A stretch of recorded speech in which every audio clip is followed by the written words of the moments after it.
हाँ, नमस्कार सभी को। आज एक नया टॉपिक शुरू करते हैं। राजस्थान के संत एवं संप्रदाय। राजस्थान के संत एवं संप्रदाय।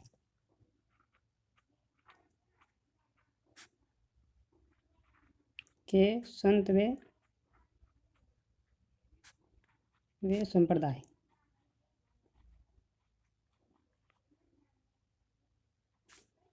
इसमें हम राजस्थान के प्रत्येक संत के बारे में विस्तार पूर्वक पढ़ेंगे, लेकिन इस टॉपिक को जीरो से शुरू करते हैं और सबसे पहले यह समझते हैं कि संत क्या होता है और संप्रदाय क्या होता है।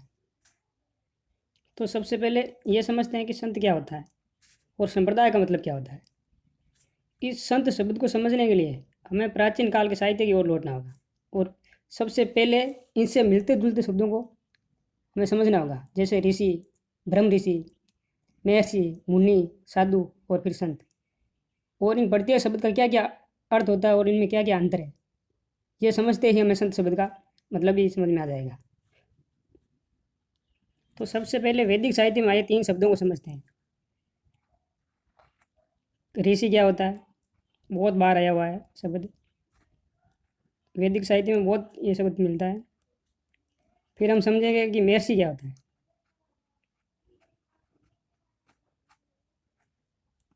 और इसके बाद हम समझेंगे कि ब्रह्म ऋषि क्या होता है। ये तीनों ही शब्द है वो वेदों में बहुत मिलते हैं। ब्रह्म ऋषि, इन तीनों शब्दों को समझने के बाद हम एक जैन साहित्य में बहुत प्रचलित शब्द है वो है मुनि। मुनि क्या होता है। ये सारे शब्द है वो संत शब्द से मिलते जुलते शब्द है, मामूली अंतर होता है इनमें। और इन बारीक अंतर को समझने के लिए हमें प्रत्येक शब्द को समझना होगा। फिर हम ब्राह्मण या कहें कि भक्तिकालीन साहित्य में बहुत ही प्रचलित शब्द आते हैं कि साधु और संत क्या होते हैं। साधु और संत और इनमें क्या अंतर होता है, इनमें बारीक अंतर होता है। उस अंतर को समझने के लिए इन दोनों शब्दों को समझना जरूरी है। और फिर हम संत शब्द को विस्तार से समझेंगे कि क्या होता है संत। फिर हम संप्रदाय पर लौटेंगे। तो अब हर शब्द के बारे में हम विस्तार से जानते हैं। वेदों में ऋषि उसे कहा गया है जिसने अपने ज्ञान से वैदिक ऋचाओं की रचना की। तो यहाँ लिख सकते हैं हम कि वैदिक ऋचाओं की रचना करने वाला, ऋचाओं की रचना करने वाला ऋषि, करने वाला।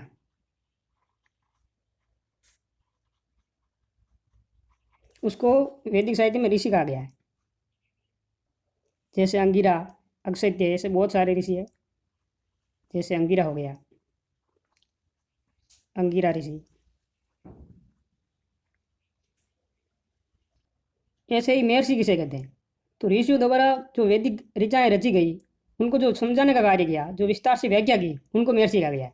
तो यहाँ हम ये लिख सकते हैं कि वैदिक ऋचाओं को समझाने वाला, समझाने समझाने वाले, समझाने या व्याख्या करने वाले, करने वाला,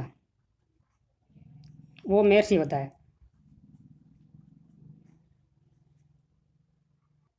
जैसे पतंजलि, पतंजलि महर्षि है, पतंजलि।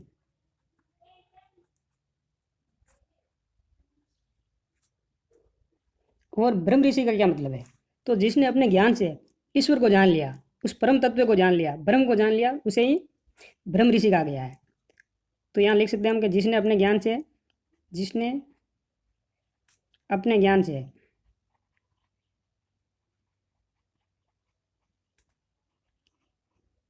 ब्रह्म को जान लिया हो, ब्रह्म को जान लिया, जान लिया हो, वो हो गया ब्रह्म ऋषि।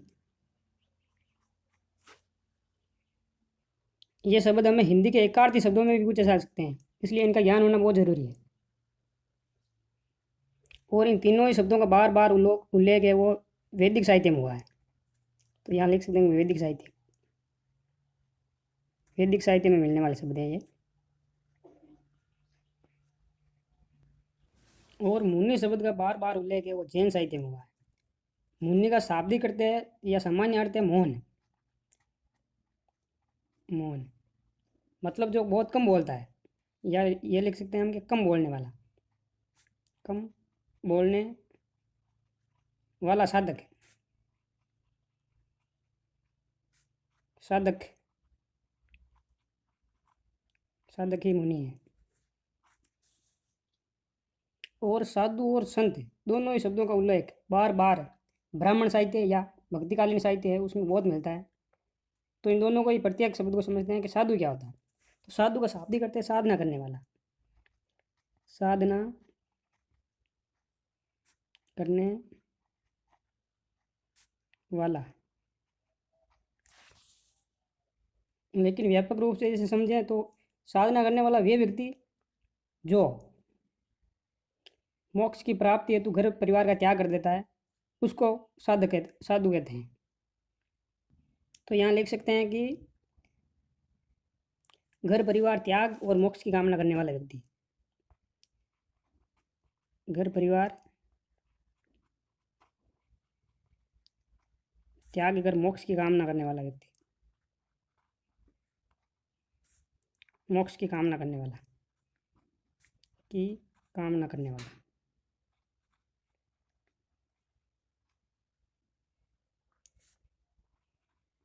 करने वाला व्यक्ति साधु कहलाता है। लेकिन संत शब्द है वो अत्यंत व्यापक है। संत लोग भी मोक्ष की कामना तो करते हैं लेकिन ये समाज में रहकर ही या परिवार में रहकर ही, ये परिवार या समाज का त्याग नहीं करते हैं। संत शब्द को और विस्तार से समझें तो हमें इसकी गहराई में और गहराई में जानना होगा कि ये शब्द बना कैसे। तो संत शब्द है वो संस्कृत भाषा के शांत शब्द का बिगड़ा हुआ रूप है। और इसकी व्याख्या करें तो इसका मतलब होता है कि शांत चित्त ऐसा व्यक्ति जो सत्य का आचरण करे और आत्मज्ञानी हो, उस व्यक्ति को हम संत कह सकते हैं। इसके अलावा संत की एक और महत्वपूर्ण विशेषता होती है कि वे व्यक्ति जो समाज या संसार और अध्यात्म के बीच में संतुलन बना लेता है, संतुलन बनाकर ही जीवन व्यापन करता है, उस व्यक्ति को हम संत कह सकते हैं। तो यहाँ हम लिख सकते हैं कि संत शब्द है वो, यह शब्द संस्कृत के शांत शब्द से बना है। संस्कृत के शांत शब्द से बना है। शांत शब्द से बना है।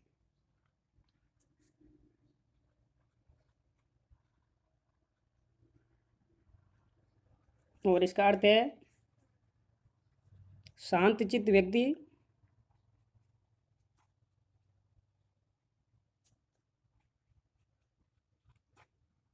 जो सत्य का आचरण करे या सत्य के मार्ग पर चलता हो, सत्य का आचरण करे।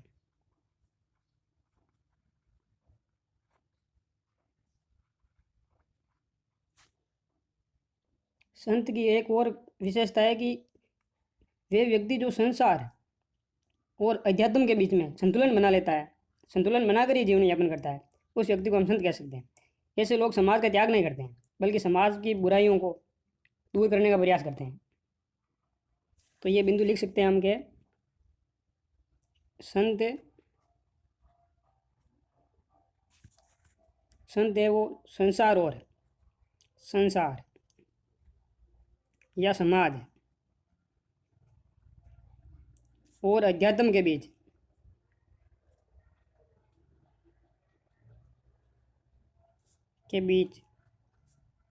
संतुलन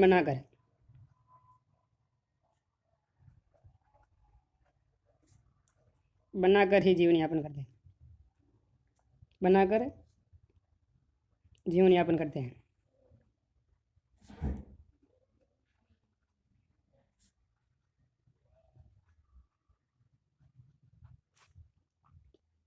संत समाज में ही रहते हैं, इसलिए वो अपने ज्ञान के माध्यम से समाज में फैली बुराइयों को दूर करने का प्रयास भी करते हैं।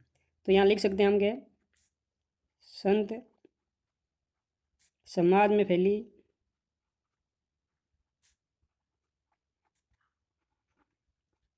बुराइयों को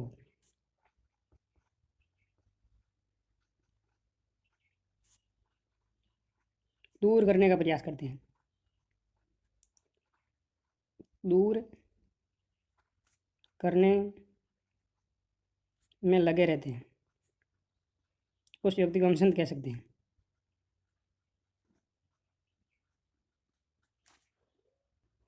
तो अगर कोई ऐसा व्यक्ति है जो संसार और अध्यात्म के बीच संतुलन बना लेता है और समाज में फैली बुराइयों को दूर करने में लगा रहता है, तो इसका अर्थ है कि उस व्यक्ति में गुण भी है और योग्यता भी है। वो अपने ज्ञान के माध्यम से, या कह सकते हैं हम अपने गुणों के माध्यम से ही इनको दूर करने, ये जो बुराइयाँ हैं उनको दूर करने में लगा रहता है। तो ये एक पॉइंट लिख सकते हैं कि संत होना गुण भी है और योग्यता भी है। संत होना एक गुण है, गुण भी है और योग्यता भी। इसके लिए योग्य व्यक्ति का होना बहुत जरूरी है।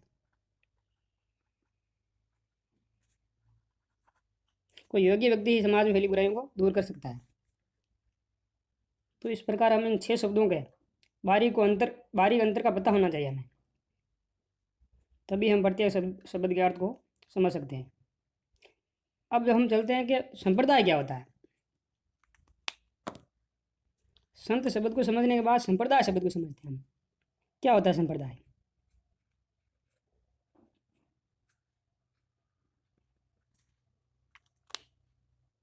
तो हम कह सकते हैं कि संप्रदाय एक ऐसा समूह है या वर्ग है, व्यक्तियों का एक ऐसा समूह है या वर्ग है जिसमें एक ही धर्म के तो लोग रहते हैं, लेकिन उनकी विचारधारा और परंपराएं हैं वो अलग अलग है।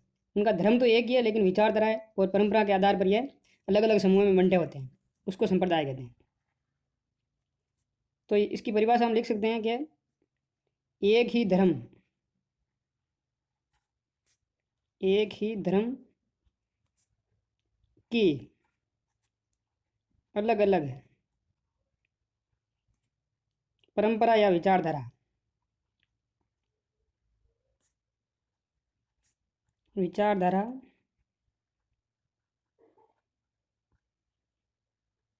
को मानने वाले वर्ग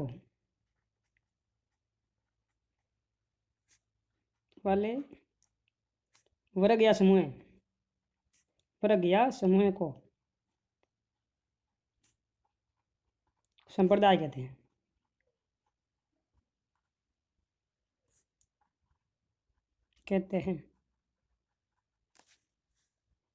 अगर भारत में देखें तो अनेक संप्रदाय है, जैसे रामानंदी संप्रदाय हो गया, शैव संप्रदाय हो गया, वैष्णव संप्रदाय हो गया, ऐसे अनेक संप्रदाय है। ऐसे ही राजस्थान में भी बहुत सारे संप्रदाय है, जैसे दादू संप्रदाय हो गया, निरंजनी संप्रदाय हो गया। ऐसे ही अगर मुसलमानों में देखें तो भी सूफी संप्रदाय हो गया, दाऊदी बोरा संप्रदाय हो गया। इस प्रकार के संप्रदायों को हम पढ़ेंगे। ऐसे ही जैन धर्म में भी श्वेतांबर और दिगंबर संप्रदायों के बारे में हम पढ़ते हैं। तो यहाँ लिख सकते हैं हम, जैसे हिंदुओं में शैव और वैष्णव संप्रदाय हो गया, शैव वैष्णव संप्रदाय हो गया। ऐसे अगर जैन धर्म में देखें तो श्वेतांबर और दिगंबर हो गया, श्वेतांबर दिगंबर संप्रदाय हो गया। ऐसे अगर मुस्लिम धर्म में देखें तो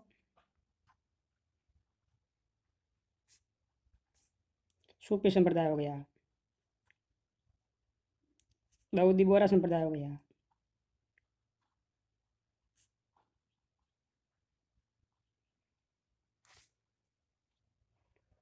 तो इस प्रकार ये संप्रदाय का अर्थ हम समझ पाते हैं।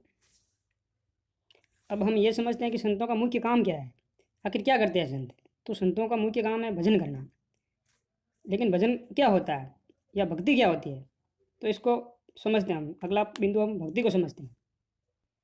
तो अब हम संतों का मुख्य कार्य भक्ति करना है, तो भक्ति क्या होती है, भक्ति को समझते हैं। तो अगला समझते हैं भक्ति क्या होती है। भक्ति किसे कहते हैं भक्ति। तो अगर भक्ति का सामान्य अर्थ देखें तो इसका अर्थ होता है भजना या सेवा करना। तो हम लिख सकते हैं कि भजना किसी के भजन करना या उसकी सेवा करना। किसकी सेवा करना, तो यहाँ अगला हम इसको परिभाषा के रूप में हम लिख सकते हैं कि किसी देव या अलौकिक शक्ति के प्रति हमारा जो विशेष लगाव होता है और उसके प्रति हमारा जो पूर्ण समर्पण समर्पण होता है उसे हम भक्ति कह सकते हैं। यहाँ हम ईश्वर के रूप में भी कह सकते हैं कि ईश्वर के प्रति जो पूर्ण समर्पण है उसे ही हम भक्ति कह सकते हैं। तो यहाँ हम लिख सकते हैं कि ईश्वर के प्रति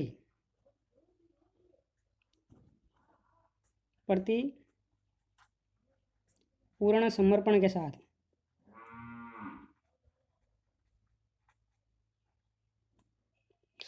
साथ लगाव या आकर्षण ही भक्ति है।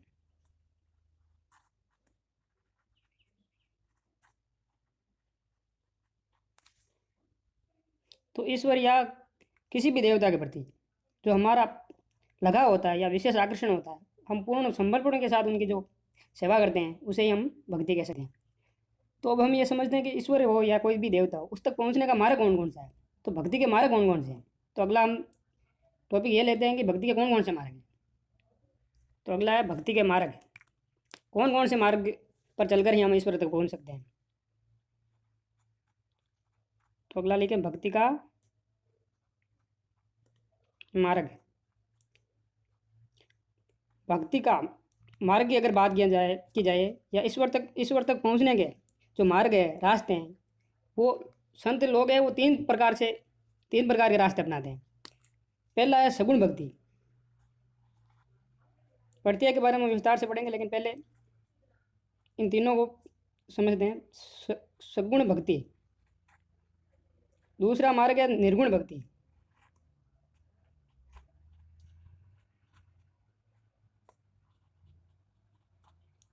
और तीसरे इस प्रकार के संत हैं जो तो इस दोनों को ही सम्मिलित रूप में वो सगुण भी करते हैं भक्ति और निर्गुण भी भक्ति करते हैं, उनको कहते हैं मिश्रित भक्ति। तो हम लिख सकते हैं कि तीसरा है वो मिश्रित भक्ति। इन दोनों का ही मिला जुला रूप है, सगुण और निर्गुण का, मिश्रित भक्ति। अब आगे इन प्रत्यय के बारे में हम पढ़ते हैं कि क्या होता है सगुण, क्या होता है निर्गुण और क्या होता है मिश्रित भक्ति। तो पहले थोड़ा सगुण भक्ति के बारे में जान लेते हैं।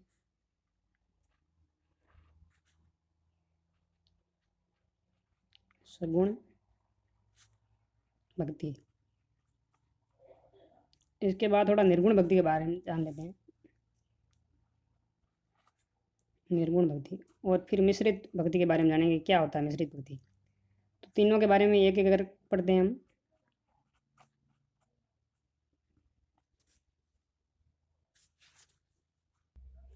तो सगुण भक्ति में ऐसे संत आते हैं जो परमात्मा को साकार के रूप में या किसी न किसी आकार देकर उनकी पूजा करते हैं।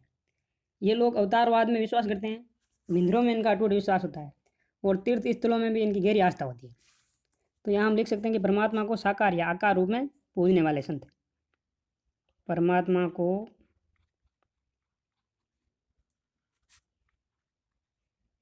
साकार या किसी न किसी आकार के रूप में, जैसे कृष्ण की मूर्ति हो गई, विष्णु की मूर्ति हो गई, उसको किसी न किसी आकार दे देते हैं, चित्र दे देते हैं, चित्र का रूप दे देते हैं, साकार या आकार के रूप में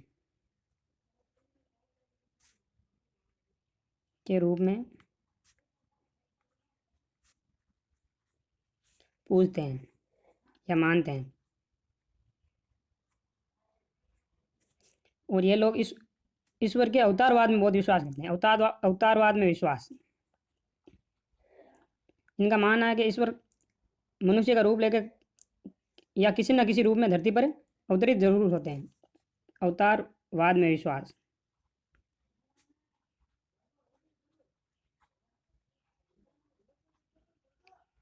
और मंदिरों में इनकी अटूट आस्था होती है।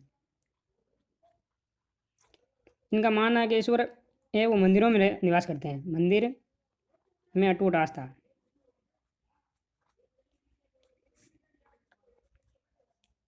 और ये लोग तीर्थ स्थलों में के भ्रमण में विश्वास रखते हैं। तीर्थ स्थलों के भ्रमण में विश्वास, तीर्थ स्थलों में गहरा विश्वास।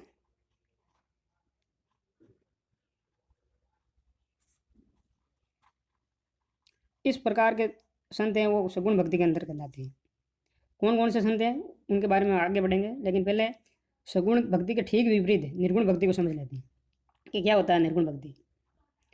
तो ये सगुण भक्ति के ठीक विपरीत जो आचरण करते हैं ऐसे संत, उनको निर्गुण भक्ति के अंतर्गत रखते हैं। तो पहला के ठीक विपरीत लिख सकते हैं हम कि जो परमात्मा को निराकार मानते हैं, परमात्मा को निराकार मानते हैं, निराकार, या कण कण में मानते हैं, वो मानते हैं कि ईश्वर का निवास है वो कण कण में है।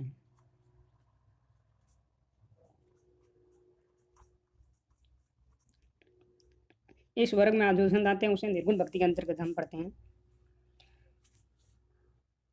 इस वर्ग के जो संत होते हैं वो ईश्वर के अवतारवाद में विश्वास नहीं करते हैं। उनका मानना है कि ईश्वर कभी अवतार नहीं लेते हैं। तो लिखते हैं, हम अगला बिंदु लिख सकते हैं कि अवतारवाद में विश्वास नहीं,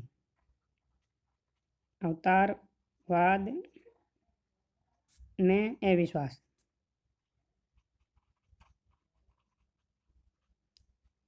मंदिरों में विश्वास नहीं है इनका, मंदिर में आस्था नहीं, क्योंकि ये तो मानते हैं कि ईश्वर कण कण में है, कोई विशेष मंदिर में निवास नहीं करता है ईश्वर, आस्था नहीं। इस प्रकार के संत होते हैं वो मूर्ति पूजा का घोर विरोध करते हैं, मूर्ति पूजा का घोर विरोधी के घोर विरोधी संत।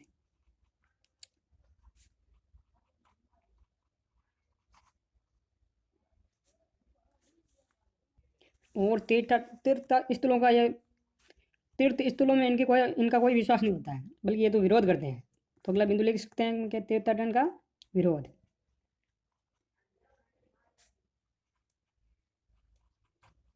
इस प्रकार के जो संत होते हैं हम उनको निर्गुण संत भक्ति के अंतर्गत पढ़ते हैं। इन दोनों का एक मिश्रित रूप होता है, जो सगुण भी भक्ति भी करते हैं और निर्गुण भी भक्ति करते हैं, उनको हम कहते हैं मिश्रित भक्ति। इस प्रकार के संतों को हम मिश्रित भक्ति के अंतर्गत रखते हैं, पढ़ते हैं मिश्रित भक्ति। कौन कौन से संत हैं उनको आगे पढ़ेंगे हम। पहले ये जान लेते हैं कि मिश्रित भक्ति होती क्या है।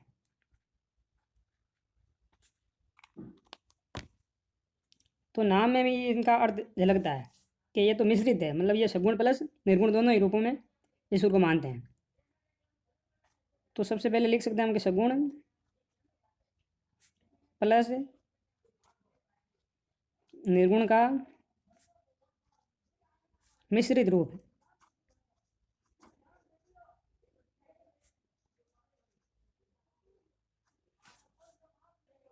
इस प्रकार के जो संत होते हैं उनको मिश्रित भक्ति के अंतर्गत हम पढ़ते हैं, जो समय या काल के साथ सगुण भक्ति भी करते हैं और निर्गुण भक्ति भी करते हैं।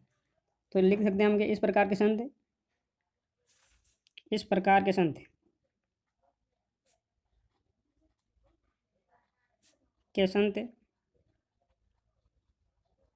काल एवं परिस्थिति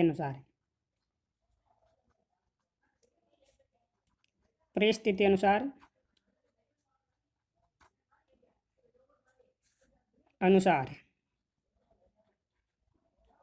सगुण भक्ति भी करते हैं और निर्गुण भक्ति भी करते हैं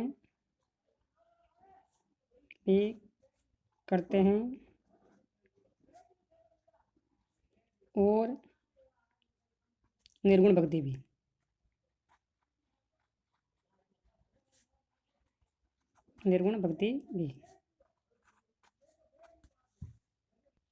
तो इस प्रकार हमने ये सामान्य जानकारी पढ़ी थी, क्या होता है संत, क्या होता है संप्रदाय, क्या होता है भक्ति, क्या होती है भक्ति के मार्ग कौन कौन से हैं, और इन तीनों ही मार्गों को हमने विस्तार से पढ़ लिया।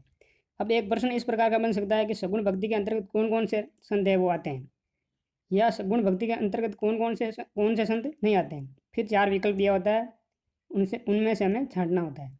इस प्रकार के प्रश्नों को हल कैसे कर सकते हैं, इस बारे में आप चर्चा करते हैं। तो इस प्रकार के प्रश्नों को हल करने के लिए हमें ये याद रखना होगा कि राजस्थान में सिर्फ 3 ही संत ऐसे हैं, सिर्फ 3 संतों के नाम याद रखने हैं जो सिर्फ निर्गुण भक्ति के अंतर्गत आते हैं, और 3 ही संत है वो मिश्रित के अंतर्गत आते हैं, बाकी सभी संत है वो निर्गुण भक्ति के अंतर्गत आते हैं। तो पहले ये पढ़ते हैं कि कौन कौन से संत है वो सगुण भक्ति के अंतर्गत आते हैं। तो पहले पढ़ते हैं कि सगुण भक्ति के 3, तो हेडिंग डाल रहे हैं कि राजस्थान के सगुण भक्ति के संत। राजस्थान के सगुण भक्ति के संत। और इसमें सिर्फ 3 ही संत ऐसे हैं जो सगुण भक्ति के अंतर्गत आते हैं। इस कारण ऐसा प्रश्न हल करना बहुत आसान होता है। इन सिर्फ तीनों का ही नाम हमें याद रखना होगा। कौन कौन से हैं कि पहला है मीराबाई। मीराबाई। इसके अंतर्गत दूसरे हैं गौरीबाई। प्रत्येक के बारे में हम आगे विस्तार से पढ़ेंगे, लेकिन पहले ऐसा प्रश्न अगर आ जाए तो उसे हल किस प्रकार करेंगे, इसलिए इसके लिए हमें तीनों का नाम याद रहना चाहिए। तो गौरीबाई। और एक और तीसरे संत है, वो है भगत कवि दुर्लभ। आगे प्रत्येक के बारे में हम विस्तार से पढ़ेंगे। भगत कवि दुर्लभ।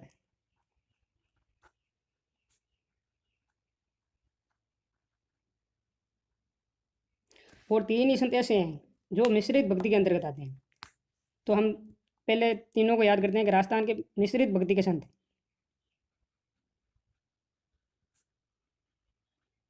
मिश्रित भक्ति के अंतर्गत आने वाले संत, भक्ति परंपरा के संत, परंपरा के संत।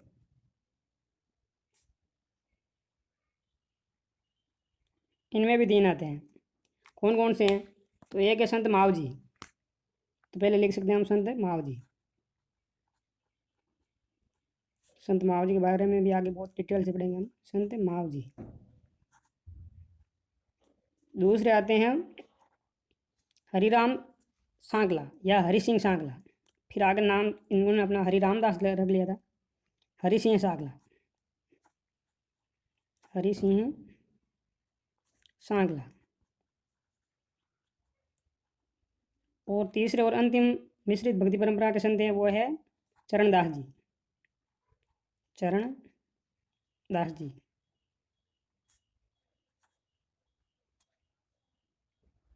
इन 6 संतों के अलावा कोई भी अगर संत है वो आ जाएगा निर्गुण भक्ति के अंतर्गत। तो हम लिख सकते हैं कि बाकी अन्य सभी संत, इन 6 के अलावा अन्य सभी संत, अन्य सभी संत है वो निर्गुण भक्ति परंपरा के ही हैं संत। तो आगे हम प्रत्येक के बारे में विस्तार से पढ़ते हैं। सबसे पहले हम लेंगे मीराबाई को, लेकिन उससे पहले हमें 1-2 नोट याद रखने होंगे। तो मैं नोट डाल रहा हूँ 2, उनको हमें अच्छी तरह से याद रखना होगा। क्या क्या है कि पहला नोट है कि जो संत जिस भक्ति परंपरा का है उसका संप्रदाय भी वैसा ही होगा। अगर कोई संत है वो सगुण भक्ति का है इन दिनों में, तो इनका जो संप्रदाय है वो भी सगुण भक्ति का हो। ऐसे ही जो मिश्रित भक्ति परंपरा के संत हैं उनका जो संप्रदाय है वो भी मिश्रित होगा, और निर्गुण वालों का संप्रदाय भी निर्गुण संप्रदाय होगा। तो यहाँ हम लिख सकते हैं पहला नोट कि जो संत जिस भक्ति परंपरा का है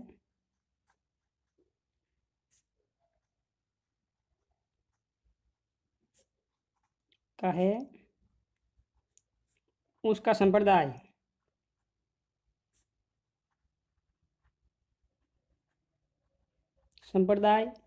भी उसी परंपरा का होगा,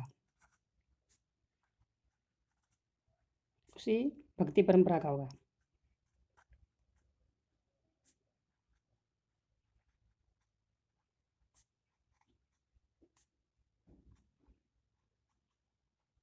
जैसे अगर कोई सगुण भक्ति परंपरा का संत है, जैसे सगुण संत है,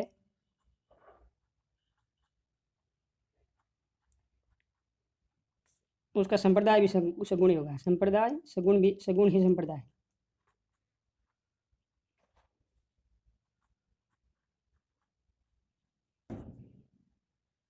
और हमें एक नोट डाल के हमें अच्छी तरह से याद रखना होगा कि जिस संत की जहाँ समाधि है लगभग उसकी प्रमुख पीठ है वो भी वहीं होती है। तो यहाँ लिख सकते हैं हम कि 99% 99% संत की प्रमुख या प्रधान पीठ, प्रमुख ओब्लिक प्रधान पीठ वहीं होगी जहाँ उनकी समाधि है, जहाँ उनकी